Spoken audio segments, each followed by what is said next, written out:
Graça e paz, meus amados, está iniciando mais um resumo da nossa Escola Bíblica Dominical, a segunda lição desse terceiro trimestre de 2023. E deixa eu te fazer uma pergunta. Você já ouviu falar sobre liberalismo teológico? Sobre teologia da libertação? Ou teologia do pecado social?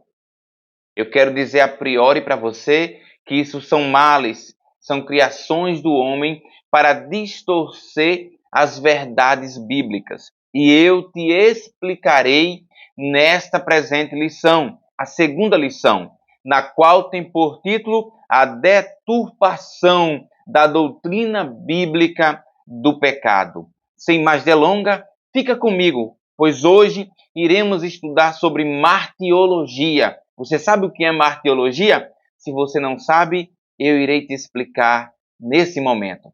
Roda a vinheta.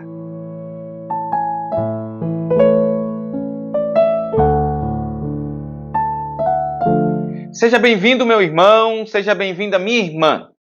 Eu quero ler com você e para você o nosso textuário e a nossa verdade prática, para embasarmos nossa segunda lição desse trimestre.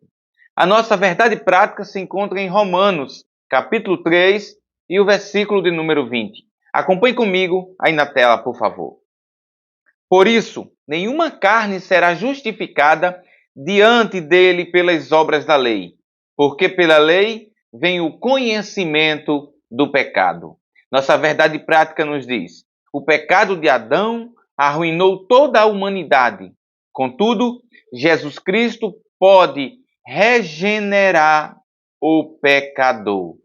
Tendo lido o nosso textuário e a nossa verdade prática, eu quero ler para você a nossa leitura bíblica em classe, que se encontra em Romanos, capítulo 3, do verso 9 ao verso de número 20. Acompanhe mais uma vez comigo na tela esses textos.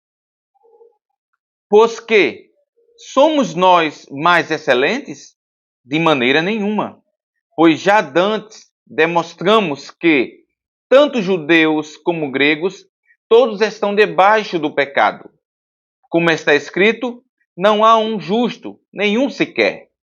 Não há ninguém que entenda, não há ninguém que busque a Deus.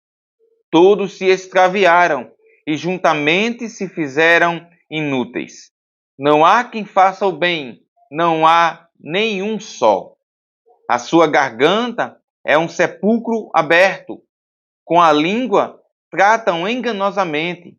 Peçonha de áspide está debaixo dos seus lábios, cuja boca está cheia de maldição e amargura. Os seus pés são ligeiros para derramar sangue. Os seus caminhos há destruição e miséria, e não conheceram o caminho da paz. Não há temor de Deus diante de seus olhos. Ora, nós sabemos que tudo o que a lei diz aos que estão debaixo da lei, o diz, para que toda boca esteja fechada e todo mundo seja condenável diante de Deus. Por isso, nenhuma carne será justificada diante dele pelas obras da lei, porque pela lei vem o conhecimento do pecado. Com isso, meus queridos irmãos, tendo lido agora a nossa leitura bíblica em classe, eu quero lhe apresentar a palavra-chave que nós iremos abordar nesta lição. E a palavra-chave é pecado. Eu não vou trazer para você o significado agora de pecado, como eu sempre trago, porque eu irei abordar isso no primeiro subtópico do nosso primeiro tópico, de forma mais aprofundada. Então fica comigo, porque a partir de agora iremos entrar na introdução e nos tópicos dessa lição. Meus amados, no início desse vídeo, eu tinha falado para vocês que nós estaremos estudando sobre a martiologia. O que é a martiologia, Toniel?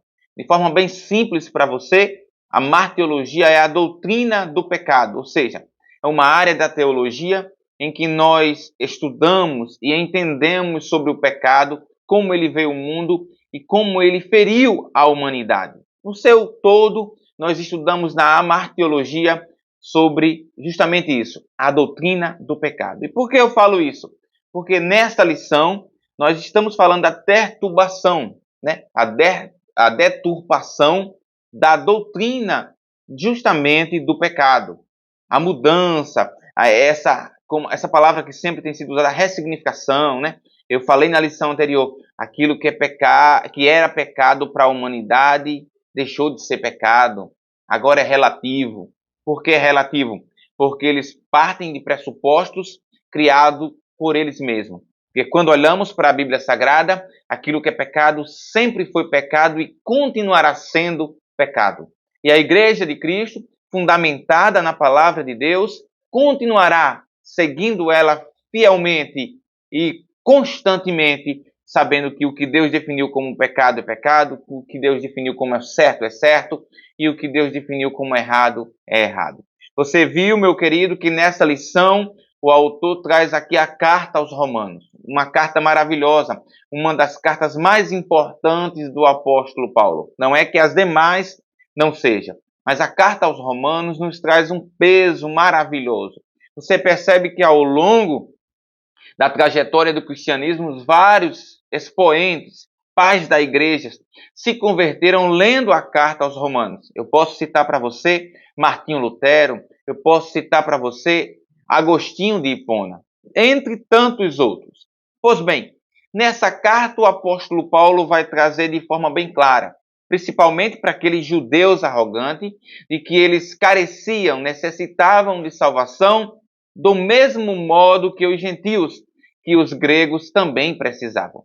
Que eles em nada eram melhor do que aqueles que não conheciam Cristo, ou seja, os gregos e os gentios. Porque você sabe muito bem que o judeu, por si só, já é preconceituoso. Então, eles tinham tudo aquilo ao lado deles, né? Nós somos a nação escolhida, nós somos a nação de Deus. E quando eles olhavam para a ressurreição de Cristo, para o que Cristo realizou no seu período, eles não aceitaram, né? João fala isso bem claro no seu primeiro capítulo, ali quando ele começa a expor uma exegese maravilhosa acerca de Cristo, do Filho de Deus. Ele diz, olha, ele veio para os seus e os seus não o receberam, né? Mas a todos quanto recebeu, deu o direito de ser filho de Deus. Ou seja, esses que não receberam foram os judeus. E quando Paulo está escrevendo os Romanos, ele deixa bem claro, meu querido, a salvação é para todos, todos aqueles que aceitarem.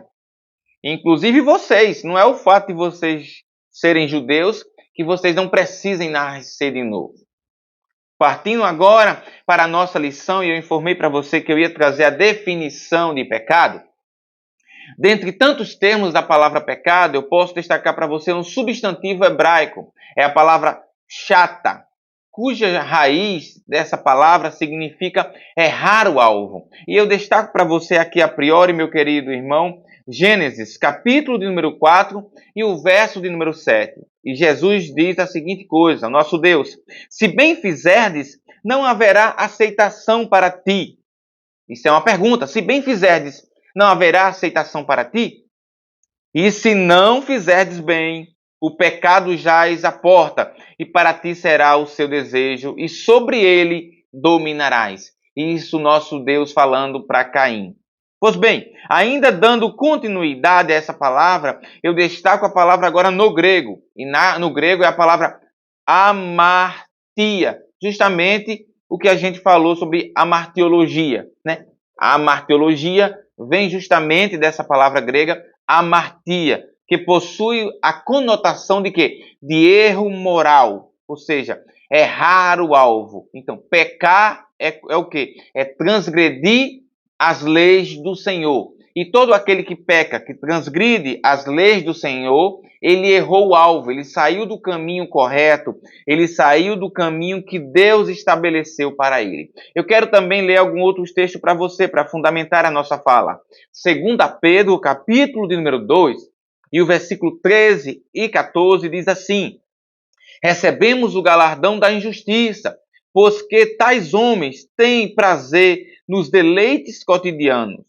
Nódoas são eles e máculas deleitando-se em seus enganos, quando se banqueteiam convosco, tendo os olhos cheios de adultério e não cessando de pecar, engodando as almas inconstantes, tendo o coração exercitado na avareza, filhos da maldição. Veja a condição do homem quando ele peca, ou seja, ele sai completamente do plano de Deus para a sua vida. E isso, meu querido, traz problemas terríveis, não só para o ser humano, mas para a sua família e para a sua casa. 1 João, ainda fundamentando, capítulo de número 3, e o verso 4, vai falar: qualquer que comete o pecado, também comete iniquidade, porque o pecado é iniquidade. Mais um significado para você aí acerca do que é pecado. E você lembre que o ser humano ele peca tanto pela ação como também pela omissão. Quantas pessoas dizem, mas eu deixei para lá, não era culpa minha. Ora, se você sabia que aquilo era errado, se você podia instruir a pessoa para andar no caminho certo, você omitiu. E omissão, meu querido, lembre-se, também é pecado. Eu destaco por último, falando aqui nesse nosso primeiro subtópico, da definição do que é pecado, 1 João, capítulo 1, e o verso 6 e 7, que diz: se dissermos que temos comunhão com Ele e andamos em trevas, mentimos e não praticamos a verdade. Mas se andamos na luz, como Ele na luz está, temos a comunhão uns com os outros, e o sangue de Jesus Cristo, seu Filho, nos purifica de todo o pecado. Ou seja, por mais que o pecado seja essa nódoa, essa mancha, como Pedro falou, que eu li anteriormente para você em 2 Pedro, capítulo 2, versículo 13 e 14. Por mais que o pecado tenha esse efeito danoso, Cristo tem o poder de nos purificar desse pecado. Então, fazendo um resumão desse primeiro subtópico da definição do que é pecado. Pecado é errar o alvo, é transgredir as leis do Senhor. Pois bem, agora que definimos o que é pecado, de uma forma diferente aqui, a gente começou essa lição, eu te apresento o primeiro tópico desta nossa lição, que tem por título o ensino bíblico da natureza pecaminosa. Está dividido em 3 subtópicos. O primeiro, definição de pecado. Segundo, a universalidade do pecado. E terceiro, a corrupção total. Pois bem, você já leu comigo o primeiro subtópico, que foi a definição de pecado. Só para concluir esse primeiro subtópico, eu quero destacar para você o que está lá em João, capítulo 3, do verso 3 ao 7. Vá anotando, porque tem vários textos bíblicos que eu irei citar aqui para você para fundamentar a sua lição. Esse texto fala lá de Nicodemo, se você não lembra. Jesus respondeu e disse-lhe: na verdade te digo que aquele que não nascer de novo não pode ver o reino de Deus. Ou seja, aqui o primeiro passo para se livrar dessa mancha do pecado, da mancha do pecado, e não ser mais escravo do pecado, é nascer de novo. O outro ponto que eu destaco para você é que essa reconciliação só vem por meio de Cristo, do nosso Salvador. Isso está lá, meu querido, em 2 Coríntios, capítulo 5, e o verso de número 19. O texto diz: isto é, Deus estava em Cristo, reconciliando consigo o mundo, não lhes imputando os seus pecados, e pôs em nós a palavra da reconciliação. Oh, glória a Deus por isso. Partindo para o nosso segundo subtópico, falando da universalidade do pecado, aqui eu deixo bem claro, o pecado não só atingiu uma só pessoa. O pecado não só atingiu uma cor, uma raça, um continente. Todos, né? O texto foi bem claro. Todos pecaram e destituídos estão da glória de Deus. Mas o ser humano, meu querido, a priori ele foi criado inocente, né? Em perfeito estado, sem o pecado, lá no Jardim do Éden. E eu destaco para você Eclesiastes capítulo 7 e o versículo de número 29. E Salomão vai dizer o seguinte: vede, isto tão somente achei, que Deus fez o homem reto, mas ele buscou muitas invenções. Veja, Deus fez o homem reto, mas ele procurou várias e várias invenções. Outro ponto é que Deus fez o homem dotado, meu querido, do livre arbítrio. E eu destaco para você Gênesis, capítulo de número 2 e o versículo 16 e 17, que diz: E ordenou o Senhor Deus ao homem, dizendo: De toda a árvore do jardim comerás livremente, mas a árvore da ciência do bem e do mal, dela não comerás, porque no dia em que dela comeres, certamente morrerás. Ou seja, estava lá, mas ele tinha a escolha de não comer. E Deus tinha falado para ele não comer. Porém, como todos nós sabemos, ele comeu. Ele pecou, ele resolveu, ele decidiu transgredir uma ordem do Senhor. Mais uma vez, pecar não é só errar o alvo, é acertar o alvo errado também. Então, além de seguir o caminho que Deus não mandou, desobedecer, o homem vai lá e executa, come do fruto que Deus então proibiu. E você sabe que então Romanos capítulo 5 e o versículo de número 12 vai nos trazer essa universalidade do pecado.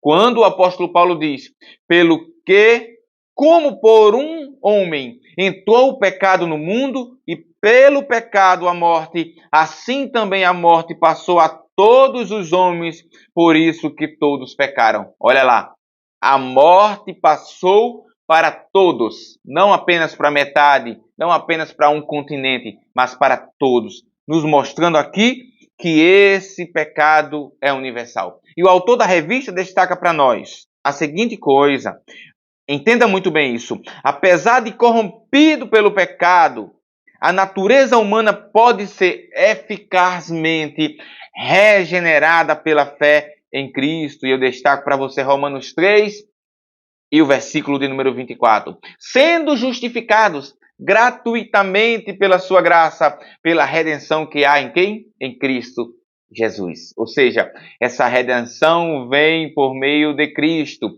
E 2 Coríntios capítulo 5, 17 vai dizer: assim que se alguém está em Cristo, nova criatura é. As coisas velhas já passaram e eis que tudo se fez novo. Então, independente da condição que você esteja, que o seu parente, um familiar seu esteja, não desista de orar por ele, porque Deus é poderoso para livrar ele desse estado de pecaminosidade. Com isso, eu vou para o nosso terceiro subtópico, que fala sobre a corrupção total.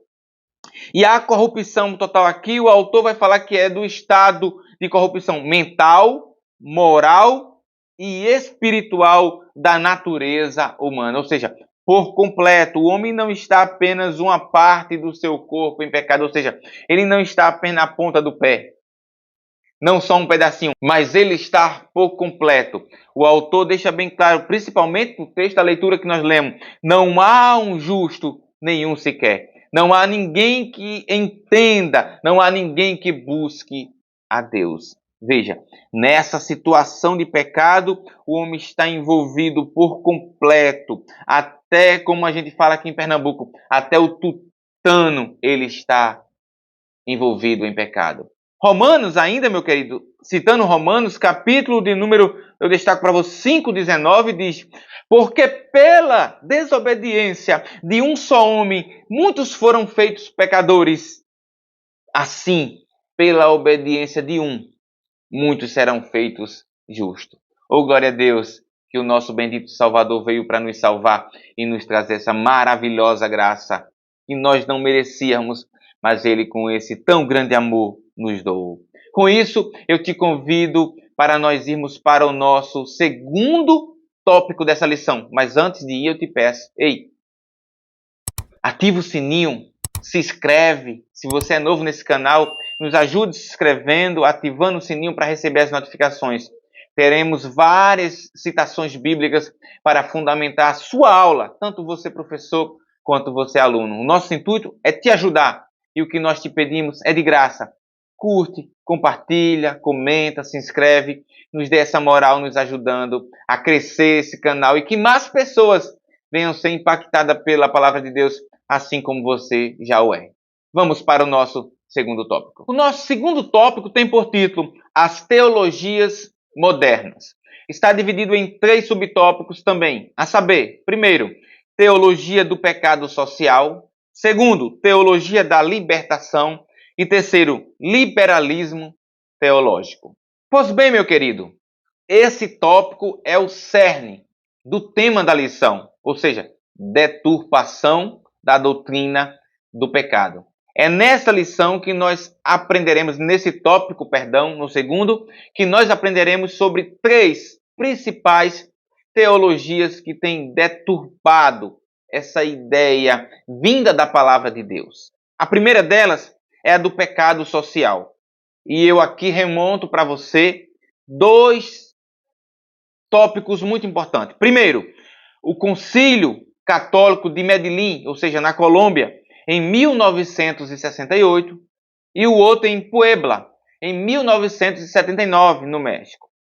Qual é a tese deles, Otoniel? A tese deles, eles defendem que o pecado é algo que se constrói por meio de estruturas opressoras, tais como a pobreza, a injustiça e a desigualdade.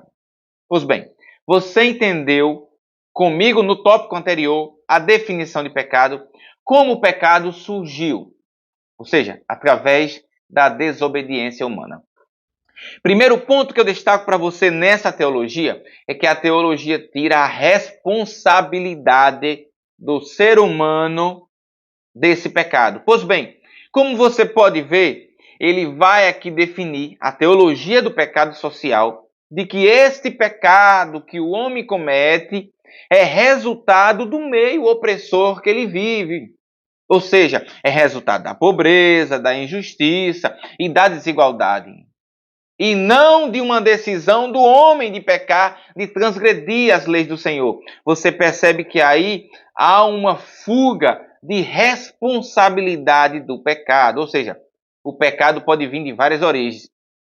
O pecado é uma decisão que foi tomada porque eu vivo na desigualdade. O pecado foi uma decisão que eu tomei porque eu vivo na injustiça, porque eu vivo na pobreza. Mas isso não são pressupostos para o ser humano pecar. Isso não são pressupostos para o homem desviar-se, errar o alvo. Meu querido, aquele que é fiel ao Senhor é fiel no muito e no pouco. É fiel ao Senhor vivendo em liberdade ou vivendo em opressão. Vivendo num país de desigualdade ou num país de igualdade. Se partirmos desse pressuposto, nós podemos destacar aqui para você, por exemplo, Noruega, podemos destacar para você Suécia, podemos destacar para você países no mundo aí que são de primeira. Países que não há quase desigualdade, que tudo funciona, uma Noruega da vida, por exemplo. Então quer dizer que nesse país não há pecador. Se o pecado é oriundo da desigualdade, dessa opressão, dessa pobreza e dessa injustiça, então nesses países que é quase zero esse tipo de problema, então não há pecador. Mas não é dessa forma. Você leu comigo que por um só homem entrou o pecado no mundo. E por ele o pecado passou para as demais gerações. Independente você estar num ambiente opressor ou não, num país desigual ou não, na pobreza ou na riqueza, você é pecador. E deste modo e dessa forma, como pecador, você necessita de salvação. Ou seja, então se eu viver num país que não tem esses pressupostos apresentados aqui, então eu não preciso de salvação. Para quê? Eu não sou um pecador. Então, tirar o foco de onde é a origem do pecado para trazer para coisas sociais, estruturas, você vê que ele tira a origem do pecado da natureza humana e coloca esse pecado agora nas estruturas sociais. Ou seja, tira o foco.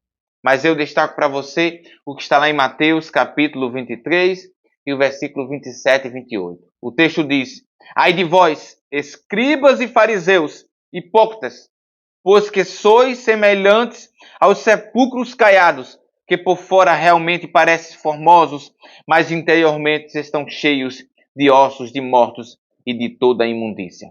Assim também vós, exteriormente, pareceis justos aos homens, mas interiormente estáis cheios de hipocrisias e de iniquidade. Ou seja, isso é uma teologia que cabe muito bem nesse texto bíblico.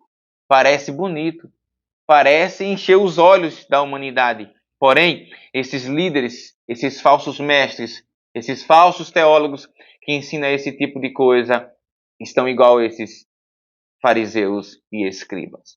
Nosso segundo subtópico, fala sobre a teologia da libertação. E a teologia da libertação tem um vínculo muito direto com o socialismo, principalmente do Karl Marx. Essa teologia do buscar libertar o oprimido das estruturas opressoras da sociedade nasce na década de 1970. E temos aí como expoentes o Gustavo Gutierrez, do Peru, e o Leonardo Boff, aqui do Brasil. Para eles, meu querido, o estudo teológico não deve estar centrado em doutrinas bíblicas para libertar o homem do pecado, mas na indignação social para libertar o homem da injustiça social, econômica e cultural. Veja que mudança de foco. Se a teologia não for baseada no ensinamento para tirar o homem, para ensinar o homem que Deus é o caminho e assim ele o libertar do pecado, então outra coisa não é teologia.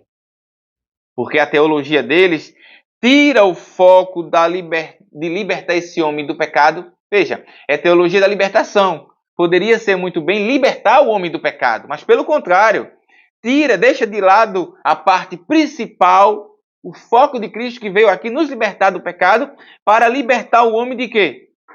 Das injustiças sociais, econômica e cultural. Meu querido, Deus deixou bem claro que no mundo nós teríamos aflições. Ele não especificou. Por quê? Aflições vêm de vários cantos, de vários modos. Meu querido, você não foi chamado para ser um seguidor de Cristo, para viver em um local blindado, onde não há dificuldade, onde não há pobreza. Deus não te chamou para você ser miserável, pobre. Não. Você estuda, você se prepara, se qualifica para ter uma vida melhor. E Deus não tem isso como pecado. Nós precisamos batalhar para ter uma vida boa, sim. Mas aqui nós estamos falando de algo que é o centro da teologia, desse tipo de movimento, da teologia da libertação. A teologia da libertação tira o foco principal e coloca como principal justamente isso. E o mais, dentro desses movimentos, aí entra também o que nós chamamos de TMI, que é a teologia da missão integral, com grande influência, meu querido, em militâncias políticas, principalmente na área, como eu falei, socialista e marxista. Você percebe que é um pressuposto para partir para outros viés, para partir para outros caminhos. Ou seja, então aí entra pautas como as pautas progressistas, disfarçada na roupagem do evangelho. Aí entra o que, meu querido? A inversão de valores, dos valores evangélicos, dos valores cristãos, estabelecido por Deus. Entra aí também o criticismo, ou seja, a crítica generalizada. E entra o assistencialismo. E o assistencialismo aqui, eu não quero dizer que a igreja não dê assistência aos necessitados. Pelo contrário, mas você vê aqui um assistencialismo que está arraigado junto com essas outras pautas que está levando para outros caminhos que não são caminhos que Deus assim estabeleceu para a sua igreja. Fique muito atento a isso, meu querido. E para isso eu destaco para você 1 Coríntios, capítulo de número 15 e o verso de número 19. Se esperamos em Cristo só nesta vida, somos os mais miseráveis de todos os homens. Veja que aqui o apóstolo Paulo está destacando uma coisa fundamental. Aquela pessoa que está arraigada às coisas da terra. Como essa teologia da libertação, que pensa nas coisas terrenas, que foca nas coisas daqui em detrimento das coisas do céu. E o apóstolo Paulo deixa bem claro, onde nós lemos agora, 1 Coríntios 15, 19. Se você esperar em Cristo só nesta vida, você é o mais miserável de todos os homens. O apóstolo Paulo, ele continua, meu querido, nesse mesmo ponto de vista, só que agora em Filipenses, capítulo de número 3, do verso 18 ao 20, ele vai dizer a seguinte coisa: porque muitos há dos quais muitas vezes vos disse, e agora também digo, chorando, que são inimigos da cruz de Cristo. O fim deles é a perdição, o Deus deles é o ventre, e a glória deles é para a confusão deles mesmos. Veja, que só pensam nas coisas, mais uma vez, que só pensam nas coisas terrenas. Aí o apóstolo Paulo vai falar agora daquele que vive a verdadeira teologia, daquele que vive a verdadeira palavra de Deus. Aí ele diz, mas agora, verso 20, mas a nossa cidade está nos céus, donde também esperamos o Salvador, o Senhor Jesus Cristo. Ou seja, o apóstolo Paulo nos convida a ter uma visão diferente, não uma visão dessa distorcida da teologia da libertação, mas uma teologia focada não no agora, mas no que há de vir. No dia em que nos encontrarmos face a face com o nosso Salvador. Essa será a nossa maior recompensa. Nosso último male dessa deturpação da doutrina bíblica sobre o pecado é o liberalismo teológico. Eu destaco para você que depois da reforma protestante, ali instituída por Martinho Lutero, que começou aquela reforma, tem pessoas que o antecederam, como John Hus, mas com pouquinha influência, não teve tanta abrangência como o Martinho teve e outros expoentes mais à frente. Depois disso, vai surgir o liberalismo teológico. E o liberalismo teológico, meu querido, vai colocar em xeque a inspiração, a inerrância e a infabilidade da Bíblia Sagrada. Ou seja, vai colocar em xeque, será que ela não tem erro? Será que ela não é infalível? Será que ela é mesmo inspirada? Para além disso, ela ainda vai ter as partes dos milagres que Jesus realizou e vários outros milagres na Bíblia como mitológica. Ou seja, eles não acreditam nisso. E nesses pontos específicos, a Bíblia ela é reinterpretada, mais uma vez usando aquela palavra, ressignificada. Isso é o que você está vendo na nossa atualidade. Vários famosos, vários teólogos que se enveredaram pelo caminho do liberalismo teológico têm propagado que a Bíblia precisa ser ressignificada, que várias palavras já caiu no desuso. Mais uma vez eu destaco aqui, a palavra do nosso Senhor, ela permanece para todo sempre. Mas como você pôde perceber, o trabalho do liberalismo teológico é justamente questionar a inerrância, é justamente querer reinterpretar a Bíblia, é colocar em xeque os milagres de Cristo. É muito bonito, mas como mitológico. Veja, tudo isso tentando tirar a veracidade da Bíblia Sagrada. E eu quero destacar para você aqui, nesse contexto, meu querido, 2 Timóteo, capítulo 4 e o versículo de número 3. O apóstolo Paulo vai dizer a Timóteo a seguinte coisa: porque virá tempo em que não sofrerão a sã doutrina, mas tendo comichão nos ouvidos, amontoarão para si doutores conforme as suas próprias concupiscências. Essa é uma geração que está andando por esse caminho, pelo menos sendo guiado por vários líderes que antes viviam nos caminhos do Senhor e nos seus preceitos, porém abriram mão para viver esse liberalismo teológico. Então, o que o apóstolo Paulo está falando há quase 2000 anos, parece que ele está escrevendo hoje, porque vemos isso com os nossos próprios olhos. Tendo apresentado isso para você, eu quero te convidar a continuar conosco e agora irmos para o nosso terceiro e último tópico. Nosso terceiro e último tópico tem por título a normalização do pecado. Também temos 3 subtópicos, os quais são, primeiro, crise ética e moral, segundo, imoralidade sexual e terceiro, a dessacralização da vida. Pois bem, meu querido, primeiro ponto que o autor destaca é sobre a crise ética e moral. E em termos gerais, os valores que regulam a conduta de uma pessoa denominam-se como ética. E a prática dessa conduta recebe o nome de moral. Vamos lá. O que regula, mais uma vez, deixando claro para você, o que regula uma pessoa denomina-se como ética. A prática dessa conduta, nós o chamamos de moral. E eu destaco para você a priori, para você já anotar aí, 1 Pedro, capítulo de número 1 e o versículo de número 15. Pedro vai dizer a seguinte coisa: mas como é santo aquele que vos chamou, sede vós também santo em toda a vossa maneira de viver.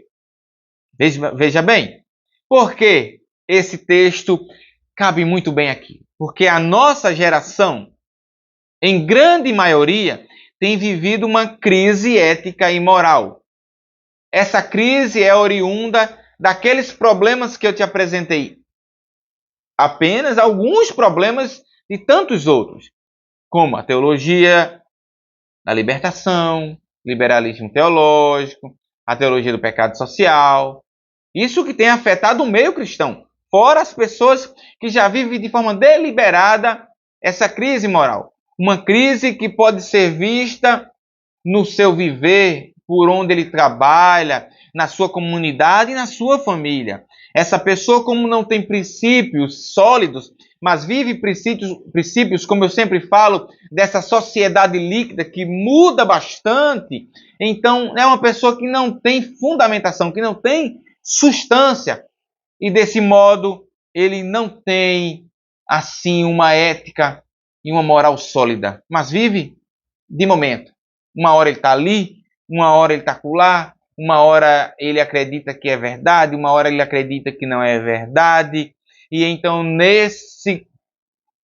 vamos ver, nesse lá e cá, esse homem agora, ele começa a cada vez mais se distanciar do Senhor. Isso vale para aquele que é cristão, mas não tem certeza da sua salvação, tanto para aquele que já vive numa vida longe de Cristo. O autor da revista vai dizer que nessa concepção, a obediência aos princípios bíblicos reflete o caráter de um cristão. Aí eu te apresento Romanos, que você bem conhece, 12:2. E não vos conformeis com esse mundo, mas transformai-vos pela renovação do vosso entendimento, para que experimentais qual seja a boa, agradável e perfeita vontade de Deus. Então, o nosso objetivo como cristãos é não nos deixar ser levados, não nos conformarmos, mas sermos cautelosos, vigilantes e buscarmos ao Senhor diariamente para não cairmos nas astutas ciladas do diabo. Então, não vos conformeis com esse mundo, mas transformai-vos pela renovação da vossa mente. Ou seja, aquele que teve a sua mente renovada através da palavra de Deus é que consegue tal coisa. Aquele que não teve a sua mente renovada é dominado pelo pecado. Mas você, meu amado irmão, você já foi liberto do pecado. Você hoje não é mais escravo do pecado. E você agora pode sim experimentar a boa, agradável e perfeita vontade de Deus para a sua vida. Meu amado irmão, você percebe que essa pessoa que não vive, que não teve essa mente aí restaurada por Cristo, vive de forma deturpada, como é o tema da lição, relativizando o pecado. E para tudo ele encontra, uma desculpa. Para os seus desvios de falhas e de caráter, a sua moral, a sua ética ali, para tudo ele tem uma desculpa, para tudo ele tem uma saída. Ele arruma desculpa daqui, arruma desculpa dali. Não, é por causa disso. Voltando mais uma vez ao tema da teologia do pecado social. A culpa é da injustiça, a culpa é do meio opressor, a culpa é de todo mundo, menos dele. Isso é a pessoa que ainda não conheceu a Cristo e não tem a sua mente renovada. E aí você percebe também que, infelizmente, há isso no meio cristão. É aquele que diz ser cristão, mas não é cristão. E o apóstolo Paulo, em 2 Timóteo, capítulo 3, o verso 5, ele vai dizer que, tendo aparência de piedade, mas negando a eficácia dela, deste afaste-se. Veja o que o apóstolo Paulo diz. Cuidado, se afaste, porque ele tem cara, tem jeito de piedade, mas ele nega a piedade. Meu amado irmão, com isso nós vamos para a imoralidade sexual. E, meu querido, a imoralidade sexual está aí, contudo, a todo vapor, por causa da deturpação da doutrina bíblica do pecado. E Romanos, capítulo 1 e o verso 24, diz que pelo que também Deus os entregou, as concupiscências do seu coração, a imundícia, para desonrarem o seu corpo entre si. Veja, Deus é maravilhoso. Deixa eu lhe falar uma coisa. Deus dá o livre-arbítrio ao ser humano. Deus dá a ele a opção dele viver num caminho para ele. Um caminho santo, um caminho maravilhoso. Deus deu essa opção lá no Jardim do Éden. Porém, o homem não aceitou. E hoje, essas pessoas que vivem nessa imoralidade sexual têm a oportunidade. Tem, escuta, ouve. E muitas das vezes tem na sua família pessoas cristãs, mas não querem. Decidem viver a imoralidade sexual. Aí Paulo diz, Deus o entregou a esse tipo de imundície, de concupiscência. E aí, meu querido, você percebe o quê? Que nessa imoralidade sexual há uma defesa da liberdade de decisão do corpo, né? E aí nessa banalização, porque há uma banalização do sexo aqui, principalmente pré-conjugal ou extraconjugal. Você percebe que essa liberdade é uma liberdade que leva o homem a pecar, o homem para longe daquilo que Deus estabeleceu. E aí vem com aquele discurso de meu corpo, minhas regras. Né? Se é meu corpo, eu posso fazer o que for. Se é o meu corpo, eu é que decido como eu vou usá-lo, como, quando. E aí aquela pessoa que tem a doutrina da castidade, é massacrado, é oprimido, é tido como uma pessoa retrógrada. Há uma opressão por aquela pessoa que se guarda para o casamento, que segue os caminhos do Senhor. Veja que a inversão de valores aqui é cada vez mais alta e mais visível e mais presente, principalmente no ataque aos jovens cristãos, no colégio, na universidade e no trabalho. Por quê? Ah, rapaz, tu é cristão, ainda vive nesse tempo atrasado, é teu corpo, fala o que tu quiser, é tua regra. Vê ali, fulaninho faz isso, ciclano faz isso, por que tu não faz? Você não faz, meu jovem, minha jovem, porque você é filho e filha de Deus e porque você segue os caminhos do Senhor. Eu destaco para você Romanos 6,12. Romanos 6,12 diz, não reine, portanto, o pecado em vosso corpo mortal, para que lhe obedecerdes em suas concupiscências. Ou seja, não deixe o pecado reinar no seu corpo, mas Cristo reinar. Por quê? Porque você é templo e morada do Espírito Santo.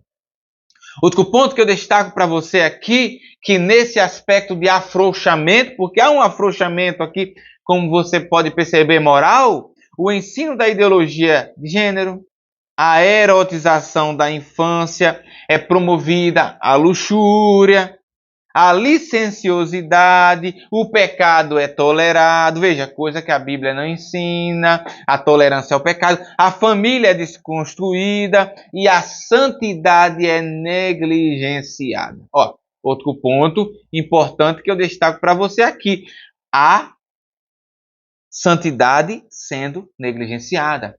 Hebreus, capítulo de número 13, e o versículo de número 4, o texto diz, venerado seja entre todos o matrimônio e o leito sem mácula. Porém, aos que se dão à prostituição e aos adúlteros, Deus os julgará. Veja, que há punição para aquele que desobedece, para aquele que sai dos caminhos do Senhor. Mas uma coisa é certa, segui a paz com todo. Você sabe disso. E a santificação, sem a qual ninguém verá o Senhor. Então, esses que negligenciam a santidade, com certeza, não verão a Deus se eles não mudarem a sua atitude. Nosso terceiro e último subtópico fala sobre a dessacralização da vida. Meu querido, as Escrituras ensinam que a vida humana é sagrada, porque tem origem divina. Destaco para você aqui de forma rápida, para não ficar longo esse vídeo, Gênesis capítulo 1 e o verso de número 27. O texto diz: E criou Deus o homem, à sua imagem, Deus o criou, macho e fêmea o criou. Além disso, por conseguinte, a vida é inviolável e deve ser valorizada. Entenda isso. A vida ela deve ser valorizada. E eu cito para você 2 Pedro, capítulo 1 e o versículo de número 3. Visto como o seu divino poder nos deu tudo o que diz respeito à vida e piedade, pelo que conhecimento daquele que nos chamou para a sua glória e virtude. Porém, o autor da revista vai nos dizer: não obstante, a vulgarização do pecado fomenta ideologias que desprezam a sacralidade e a dignidade humana. Propala-se a autonomia incondicional sobre o corpo, sem a devida limitações ética e moral. E mais uma vez vem aquele slogan: o meu corpo, minhas regras. Reivindica o pseudo-direito, ou seja, o falso direito de a pessoa usar drogas, prostituir-se, abortar, cometer suicídios e a eutanásia.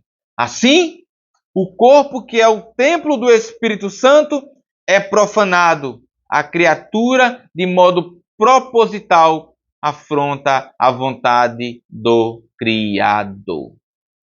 E eu destaco para você Romanos capítulo 1 e o versículo de número 25. O texto diz: pois mudaram a verdade de Deus em mentira e honraram e serviram mais a criatura do que o Criador, que é bendito eternamente. Amém. Ou seja, inverteram os valores. Mas aqui você assistindo a eu, nesse momento, finalizando esse vídeo, eu destaco para você que o inimigo tem investido de várias formas para propagar as suas mentiras, o seu pecado. Mudar a ideia de pecado. Transformar aquilo que é pecado em não mais pecado. Mas a Bíblia deixa claro que o que é pecado e você deve se afastar disso. E como esse texto que nós lemos, mudaram a verdade de Deus em mentira. É isso que nós aprendemos nessa lição. Quantos métodos aqui não foi usado para mudar a verdade de Deus em mentira? Mas eu e você que conhecemos a palavra de Deus, sabemos que a palavra de Deus permanecerá para todo sempre. E todos esses falsos ensinamentos um dia cairão por terra junto com os seus ensinadores. Com isso, eu te agradeço por ter nos assistido e ficado conosco nesses mais de 30 minutos nessa segunda lição. Te aguardo na próxima. Forte abraço e uma ótima aula.